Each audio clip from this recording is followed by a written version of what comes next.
गुरु प्यारी साध संगत जी, आप सभी को राधा स्वामी जी।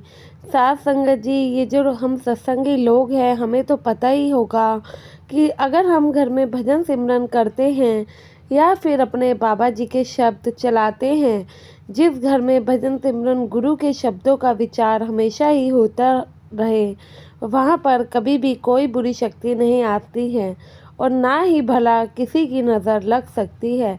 भले ही आज के टाइम में कितने भी कोई काले जादू टोने कर ले, लेकिन सत्संगियों पर ये सब नहीं होता है। क्यों? क्योंकि उनके गुरु का हाथ उनके सर पर हमेशा रहता है। संगत जी, सबसे पहले आपसे हाथ जोड़कर विनती करती हूँ, संगत के अपने इस चैनल पर आप पहली बार आए हो तो सब्सक्राइब जरूर कर लीजिएगा और बेल आइकन भी प्रेस कीजिएगा हमारे ऐसे ही नई नई साखियाँ सुनने के लिए।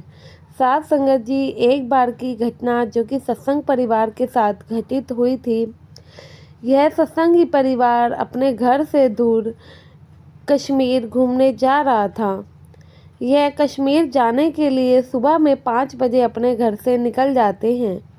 यह दिल्ली के थे तो दिल्ली से कश्मीर अपनी गाड़ी में जाने के लिए कम से कम 8 से 10 घंटे लगने थे। साथ संगत जी, ठंड का समय था, बच्चों के स्कूल की छुट्टियां पड़ी हुई थी, तो इनके बच्चे जिद करने लगे कि मम्मी पापा क्यों ना इस बार छुट्टियों में कहीं घूमने चला जाए। तो हस्बैंड वाइफ अपने 2 बच्चों के साथ कश्मीर के लिए सुबह 5 बजे घर से निकल जाते हैं। रास्ते में ये परिवार कम से कम 3-4 बार खाने के लिए रुकता है, खाना पीना खाते हैं। अब कश्मीर पहुँचते पहुँचते इन्हें शाम हो चुकी थी और जैसे कि आपको पता है, सर्दी के दिन ऊपर से पहाड़ी एरिया जहाँ पर अंधेरा जल्दी हो जाता है। अब यह लोग कश्मीर तो पहुँच चुके थे, लेकिन जहाँ इन्हें होटल रूम में पहुँचना था, वहाँ जहाँ ये इस समय खड़े थे, वहाँ से होटल की दूरी कम से कम 1 घंटे की थी।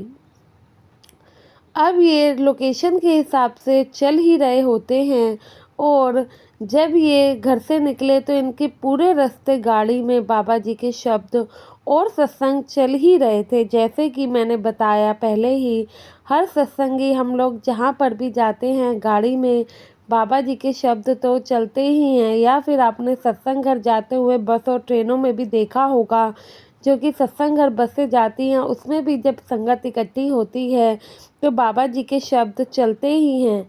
वह बाबा जी के शब्द पूरे रास्ते बोलते ही जाते हैं।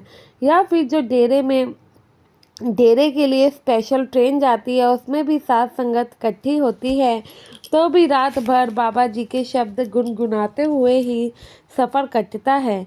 ऐसे ही इनका सफ़र भी ऐसे ही कट रहा था। बाबा जी के शब्द पूरे रास्ते गाड़ी में चल रहे थे। अब 1 घंटे की दूरी थी, आगे जाके इन्हें 2 रास्ते मिलते हैं। अब ये समझ नहीं पाते क्योंकि अंधेरा हो गया था और मैप के हिसाब से भी इन्हें अब ज़्यादा समझ नहीं आ रहा था कि किस रास्ते पे इन लोगों को चलना चाहिए। तो ये गलत रास्ते की तरफ गाड़ी मोड़ लेते हैं। अब उस रास्ते पे चलते चलते इन्हें कुछ समझ नहीं आता है तो गाड़ी रोककर वह किसी से पूछते हैं कि भाई, हमें कश्मीर में इस जगह पर जाना है, तो क्या हम सही रास्ते पर हैं और हम कितनी देर में यहाँ पहुँच सकते हैं। जब ये सात संगत जी 2 रास्ते पे खड़े थे तब वहाँ से इन्हें 1 घंटा लगना था। अगर ये दूसरा रास्ता चुनते तो अब इन्होंने गलत रास्ता चुना तो यहाँ से लाजमी है कि इन्हें ज़्यादा समय लगने ही वाला था। जब वह पूछते हैं तो वह भाई बताता है कि आप एक तो सुनसान रास्ते पर आ गए हो, यहाँ से भी 1 घंटे से सवा घंटा आपको लग सकता है, पर हाँ, ये रास्ता आपको मंजिल तक ज़रूर पहुँचा देगा, आप सीधा चले जाइए। इतनी वार्तालाप के बाद ये सत्संगी परिवार सोचता है कि चलो अब आ ही गए हैं तो इसी रास्ते से चल लेते हैं, क्या पीछे हम दोबारा वापस जाएंगे। गाड़ी में कंटिन्यू शब्द तो चल ही रहे थे, गाड़ी चलती रहती है। आगे जाके काफ़ी अंधेरा होता है और इनकी गाड़ी के आगे एक औरत हाथ में बच्चा लिए गाड़ी को रोकने की कोशिश करती है। अब सत्संगी लोग थे तो ऑब्वियसली बात है कि रात का समय था, एक औरत इनसे मदद मांग रही थी। जैसे कि बाबा जी सिखाते भी हैं कि हमें हर ज़रूरतमंद की मदद करनी चाहिए।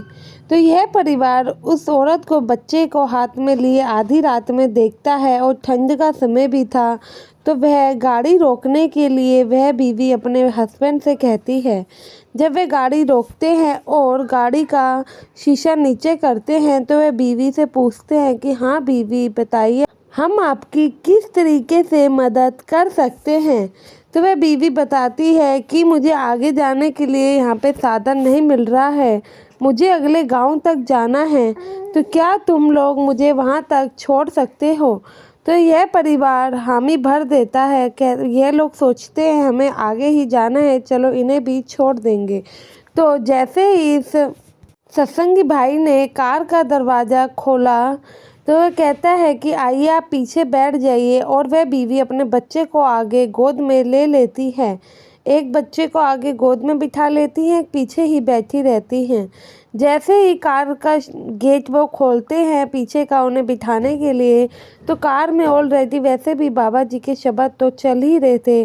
तो वह बीवी को अचानक से पता नहीं क्या हो जाता है और वह कहती है कि पहले ये जो आपकी गाड़ी में चल रहा है इसे बंद कीजिए, इससे मुझे कुछ ठीक नहीं लग रहा है। उस बीवी के कहने पर यह सत्संगी भाई अपना हाथ शब्द बंद करने के लिए बढ़ाता ही है कि इतने में उनकी वाइफ मना कर देती है।